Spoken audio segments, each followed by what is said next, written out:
Have you been to Express lately? People can't get enough of their clothes. They're like instant confidence boosters. The jeans come in a temp control fabric that keeps you comfortable no matter the weather. And the t-shirts, hands down, they'll feel like they're made of the softest fabric you've ever worn. And get this, the suits have stretch and look sharp. Like, what? How do they do that? Everyone's raving about the newest looks from Express. Just check out the 5-star reviews. See for yourself and shop the latest at express.com and in stores.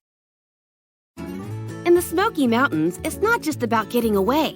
It's about getting together to zoom across a zip line, splash down at water parks, shop till you drop, and say hello to the statue of our hometown hero, Dolly Parton. This year, discover the thrill of visiting the Smokies and reconnect with those you love the most in Sevierville, Tennessee.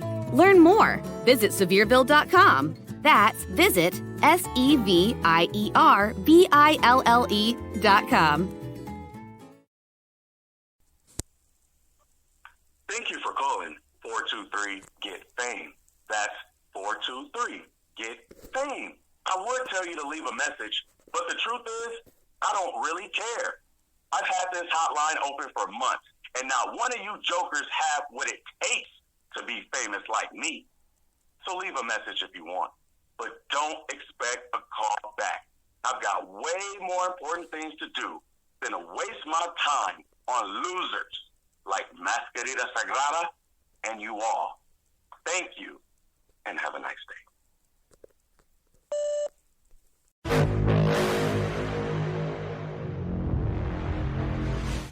Hey there, folks, and welcome back to the Grave Consequences podcast. I am Caleb B. That's where you can follow me on Twitter. Follow Greg at XMaserati. Follow the show at GC_cast. Check out the Social Suplex Podcast Network wherever you download your podcast. Of course, we have our solo feed. But if you want the aggregate feed where you can get everything here on the Social Suplex Network, that would include shows like All Things Elite with Floyd Johnson Jr. and Austin Summerwitz, 8-Bit Suplex with Josh McLaughlin, Great Match Generator with DJ Cooks, Grown Men Watch This Shit with Jeremy Tate and Chris Bryan, Keeping It Strong Style, that's New Japan based, with Jeremy Donovan and Josh Smith. One Nation Radio, of course, with Rich and James. And that's actually it. So with all that considered, the recording date is July 22nd. We are here to review Season 2, Episode 5 of Lucha Underground. The title of that is simply The Machine. And what is that in a reference to? Bert Kreischer. Could be. Could it be the machine of corporate America? Mm-hmm. Maybe. Could be. Could be a number of things, man. Could be Brian Cage, but that's a shot in the dark. No. I don't think he has a nickname based on machinery at all. No. He definitely doesn't. Could be Otis or Tuck. Could be. Dog trying to make an appearance on the podcast. I can hear that. That's cool. Sorry, not trying to be an a-hole. Okay, so the first thing, sorry. No, I was just gonna say it's nothing. She's been a problem all day. She's been interrupting work meetings consistently today. She's woken up and chosen to be a problem for me. So, yeah. So she has chosen chaos then. Today, yes, very much so. She is very spoiled and feels very entitled to get what she wants when she wants it, and I won't take accountability for that. Yeah. So the very first thing we see on this episode is Pentagon talking to his maestro, of course, Vampiro, and they kind of spell it out for us here that like Ian Hodgkinson, the commentator we see at the booth, not really the same guy that we is leading Pentagon. It's kind of a Jekyll and Hyde situation. It is. I kind of appreciated this this segment, and it kind of makes me feel like going back in some of our earlier opinions, we have been kind of harsh on this show. Mm-hmm. And some of it is because we've forgotten certain things, especially me. Like I've forgotten pivotal things that have changed my opinion on things like Alberto El Patron, Sexy Star, some of her matches and how she came across, and even trying to think who else did I change? Oh, we changed our mind on Hernandez, like completely. Yes. And this kind of story, this segment makes Vampiro's character on the show less aggravating. Because he has a split personality. So, I mean, maybe they should have done it sooner. I don't know. It's kind of not late in the season, but this is the 5th episode. We're finally seeing we're finally seeing how he came out almost as a different person, how he's not, taking accountability for the things he did, or even acknowledging that he has a relationship with Pentagon. Is it a split personality, or is it just complete, I don't know what's the word, but just obliviousness to their own actions, or complete unwillingness to take accountability? Sociopathy, maybe? I don't know. Maybe, because I'm not a shrink, so I don't know all the terms, but it does add more questions, but it does, for me, it makes it so it's not, because the first 4 episodes, it's kind of like rewatching it, it's like, okay, it's kind of obnoxious, Vampiro ignoring, the elephant in the room, and it does kind of bring you in and get you excited, like a wrestling show should, but it can be frustrating, and I think this segment took out some of the frustration for me. Yeah, I see where you come from here. But Vampiro stresses that, hey, together, nothing is going to stop us. And also he says, don't let anything stand in your way, not even Katrina. And he stresses Katrina. He doesn't stress Mil Muertes. So it's like, even Vampiro in his demented state knows, she's the one holding all the chips right now, not Mil Muertes. He's more of as badass as he is, he's kind of like a puppet, You know what? It's funny because I just had this thought as you said that. Vampiro is the Dennis to Pentagon's Mac. If you watch Always Sunny. Oh my God! Don't let him don't take no for an answer. Yes, dude. Yes, that is great. And I like to imagine that Dennis is he doesn't let Mac eat apples, right? Is that it? He won't let him eat the skin. There we go. Yes, because he's not allowed to. Because of the toxins in the skin.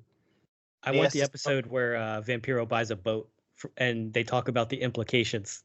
I want the episode where they have to move to the suburbs. Or when they go to Atlantic City. And Pentagon buys Vampiro a dog. Oh no, that's getting too dark, bro. And then feeds him to him. Oh man, but the implications, the implication being the Vampiro or Pentagon might have to break your arm. Who knows? But our first match of the night, Jack Evans versus PJ Black. And anytime Jack Evans gets to talk, it's just amazing. He comes in, grabs the mic, he says, "Sorry, Melissa, but we're sick of amateur hour." And he also says, "The hero you never knew you'd had is about to speak." Jack Evans is just so extra.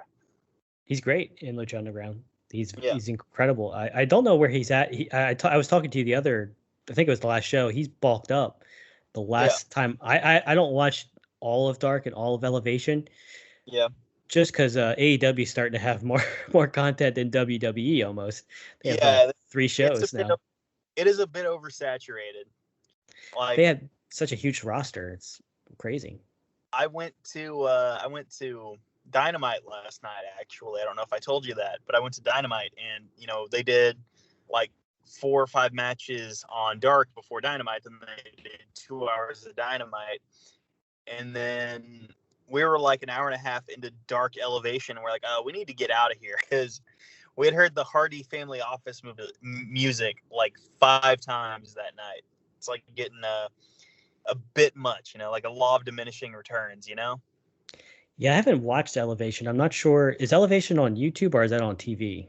It's on YouTube on Monday night. Yeah, I'm going to stick to the main show. I feel like I'm not going to miss anything.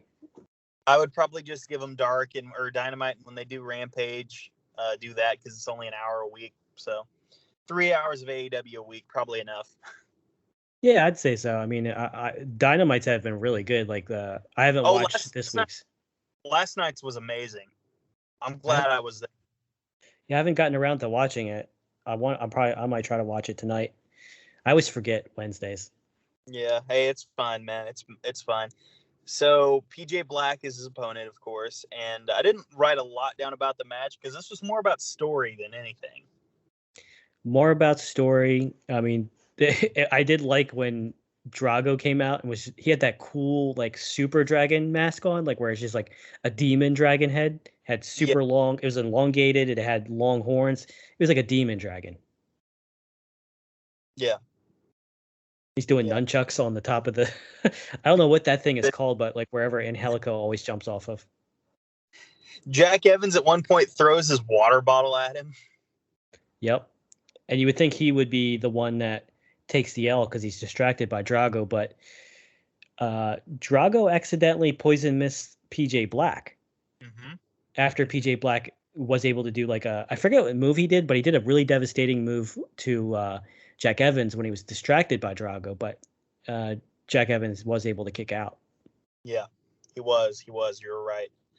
And yeah, Jack Evans gets the win. PJ Black loses 0-2, second loss at the hands of Drago, to be honest with you. And that will have implications on the as the show goes forward.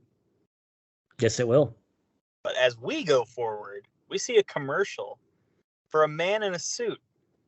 And he's telling us, if we want to get famous, we got to call this particular line. And the line is 423 get fame. That's 423 get fame. It'll turn you from a jobber to a robber. And I found out this morning because I called just to see, let's see if the number's still up. It's still up. It's crazy who's paying for it?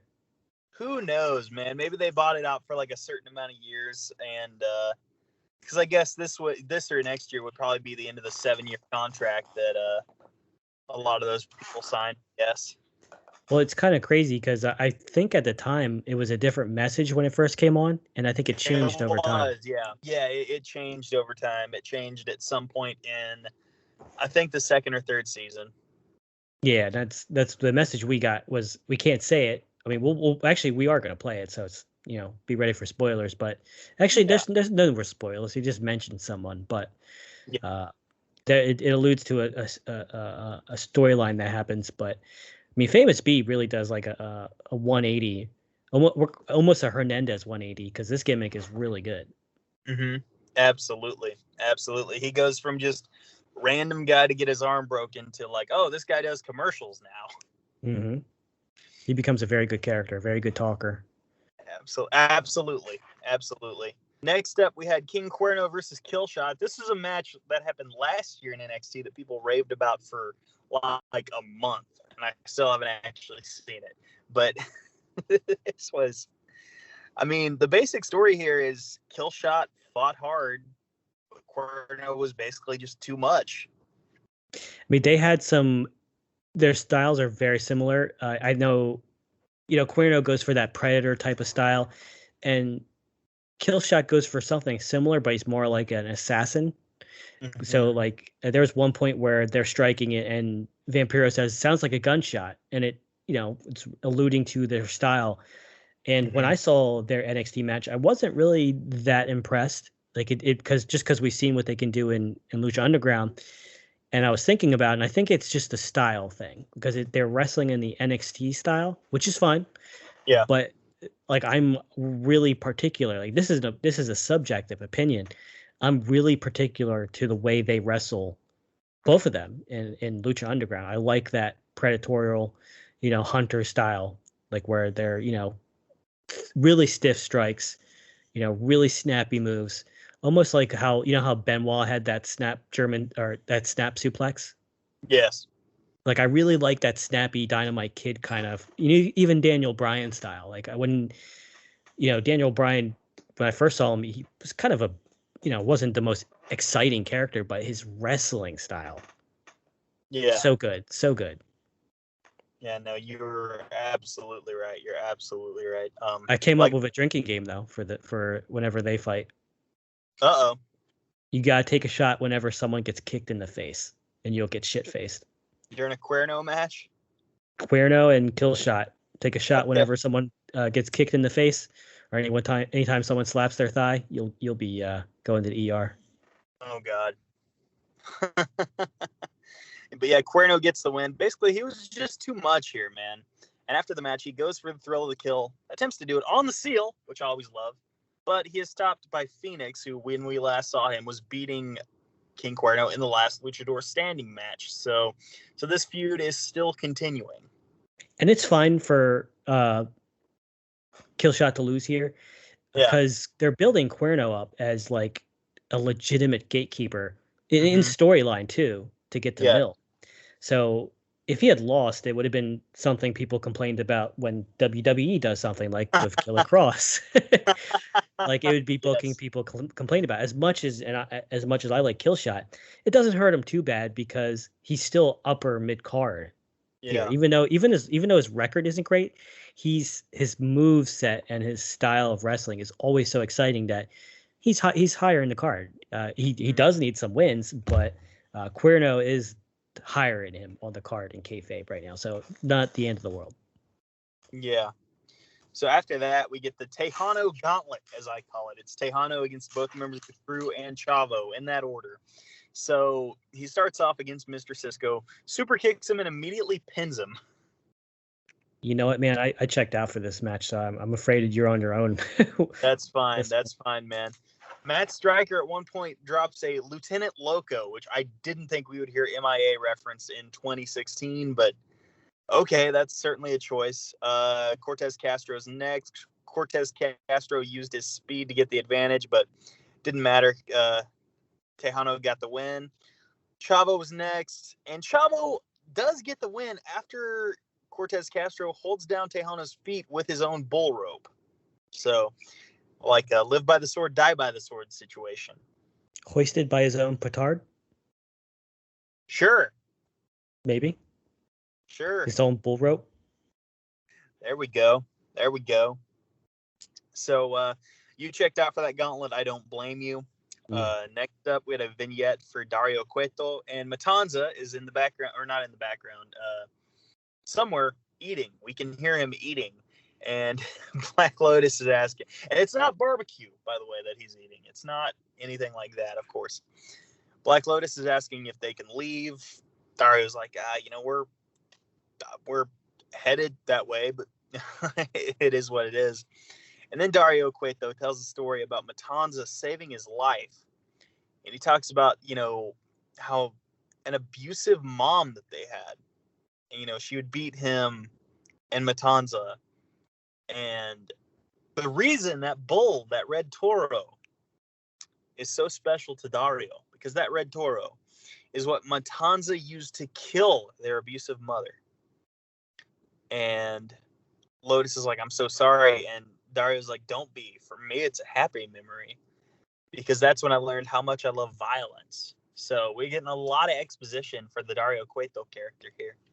Dario's definitely a person that was made evil. Because in previous episodes, I think they alluded to how the Cuetos even let a demon possess their son, Matanza. Yeah. Which is why he's eating people right now in this scene. And Dario is a victim of abuse. His mother abused him, so that's why he has like a weird relationship with strong women.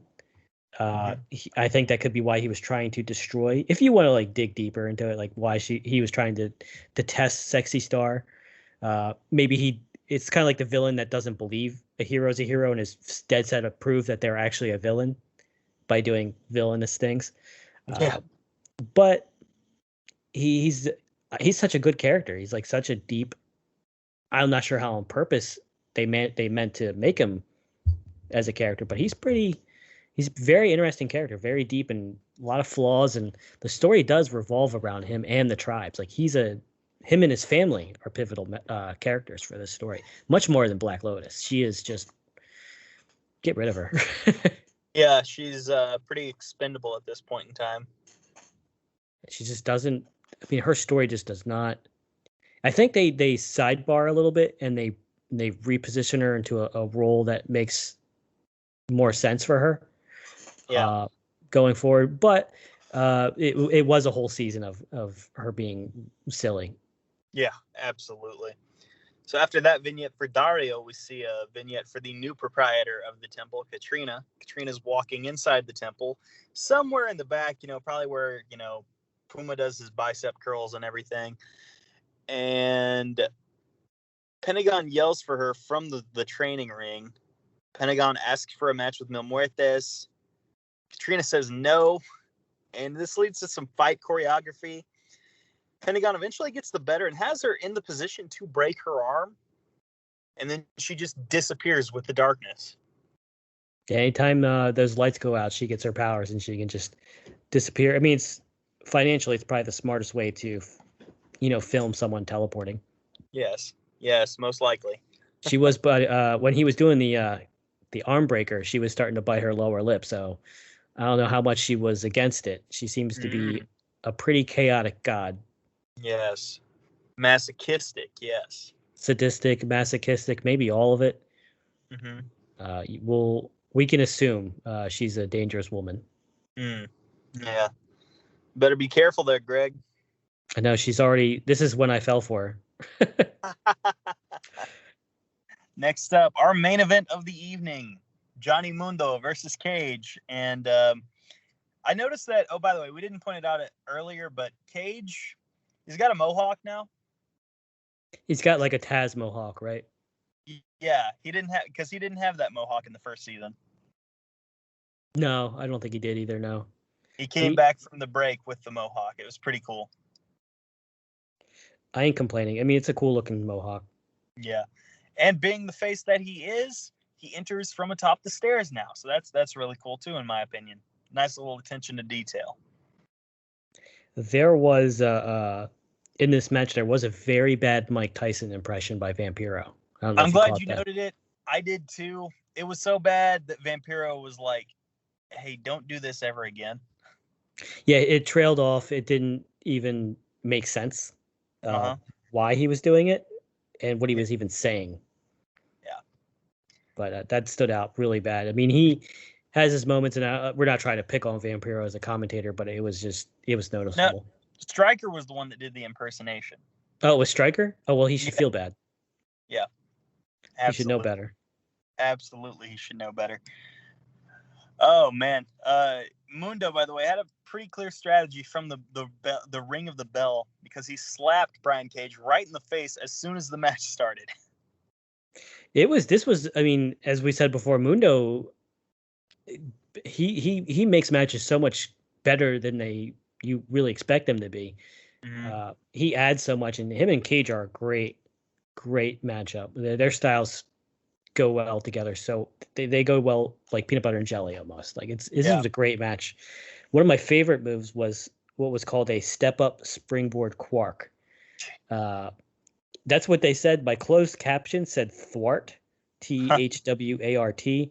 Yeah.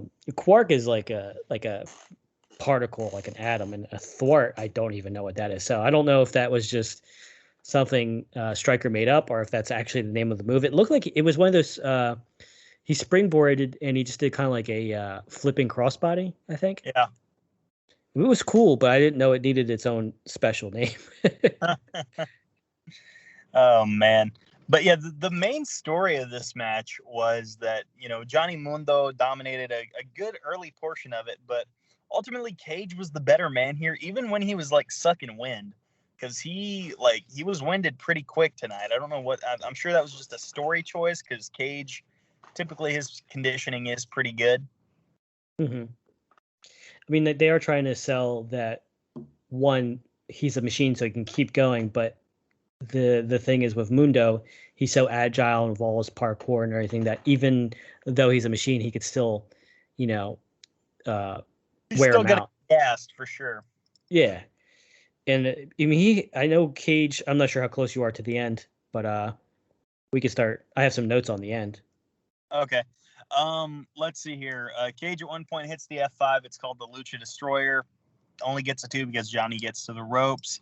Cage moves out of the way of the end of the world and nails a discus lariat. We get a Weapon X by Cage, and that should be the end of things, right?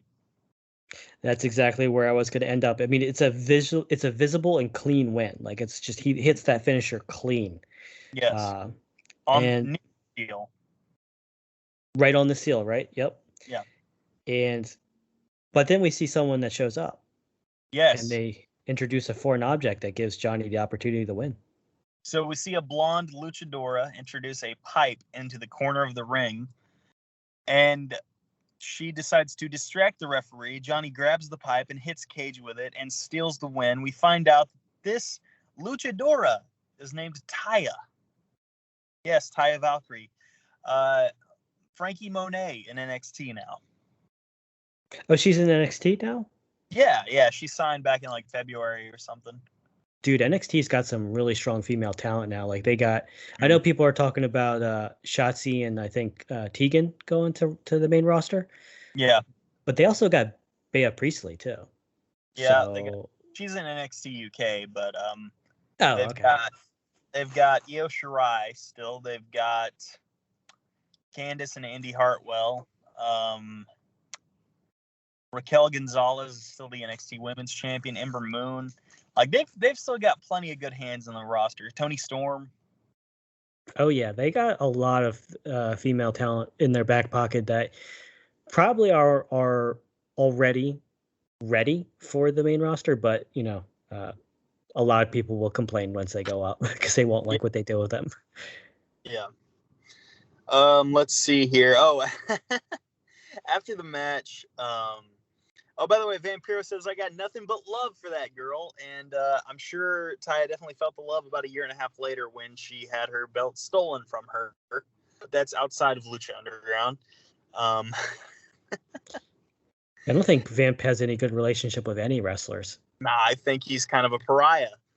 Johnny hits the end of the world and the two Rudos. Oh, but by the way, before the end of the world, Johnny, takes Cage to the corner. And he says, "You want a little massage, buddy?" That popped me. Double knees to the face in the corner by Taya Valkyrie. Into the world by Johnny. And the two Rudos hug, I do believe. Yes, they do. Right at the end. No kissing. I have a question for you. Yeah.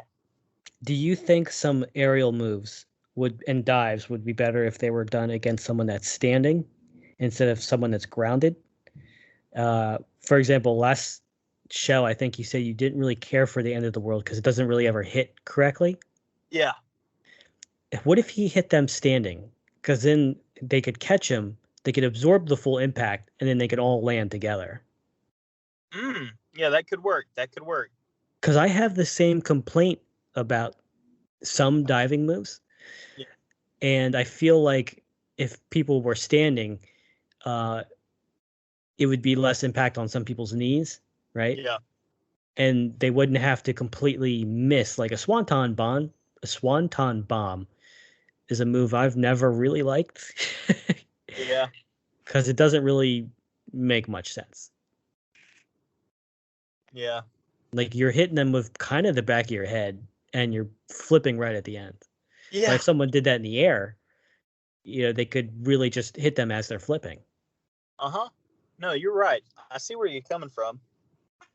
And I just thought about like how many moves are won with aside from like a move like AJ Styles diving forearm.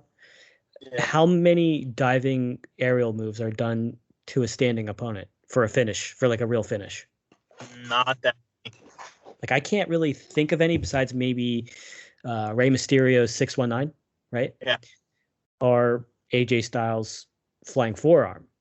Yeah. That's really about it. Code Red, a little bit. Yeah. I don't know. I thought that was an interesting question I came up with. No, it is, man. Don't feel any pressure on account of me, bud. That's good.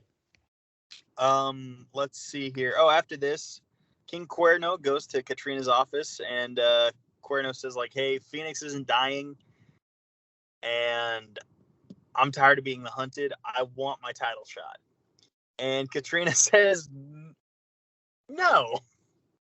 In fact, you've got a match next week against Phoenix for the title." He's definitely got a Craven the Hunter vibe because he's afraid of this prey. Yeah. Yeah. If he can't face the fact that this prey might be better than him, so he's just trying to avoid him now. And she's right. She's like, "No, you agreed to this. Like, what are you talking about?" Yeah, it's well. Okay, here's the thing. Katrina says, "I hope he can fly because opponent can in Phoenix next week in a ladder match." And it's like, oh, so she's just wanting to like hot potato the belt so nobody can cash in. That's the vibe I'm getting. Or maybe he's become too much of a problem where he's not keeping Phoenix away from them like she originally planned. So what use is he? Right. So might as well, if he wins, then great. He inadvertently keeps Phoenix away. If he loses, well, at least Phoenix is kind of beat up from the ladder match. Yeah. Fair enough. Would she care? Yeah. Who knows, man? But hey, guys, that's the episode. We thank you for listening. And join us next week when we discuss Season 2, Episode 6.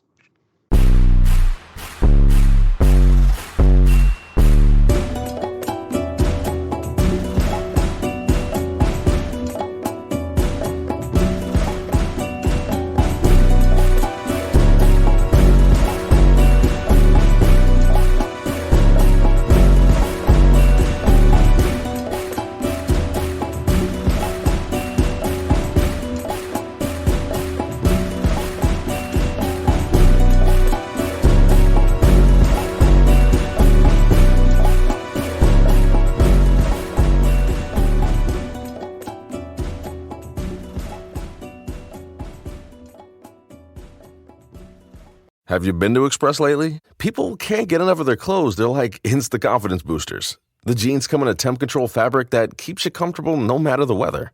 And the t-shirts, hands down, they'll feel like they're made of the softest fabric you've ever worn. And get this, the suits have stretch and look sharp. Like, what? How do they do that? Everyone's raving about the newest looks from Express. Just check out the 5-star reviews. See for yourself and shop the latest at express.com and in stores.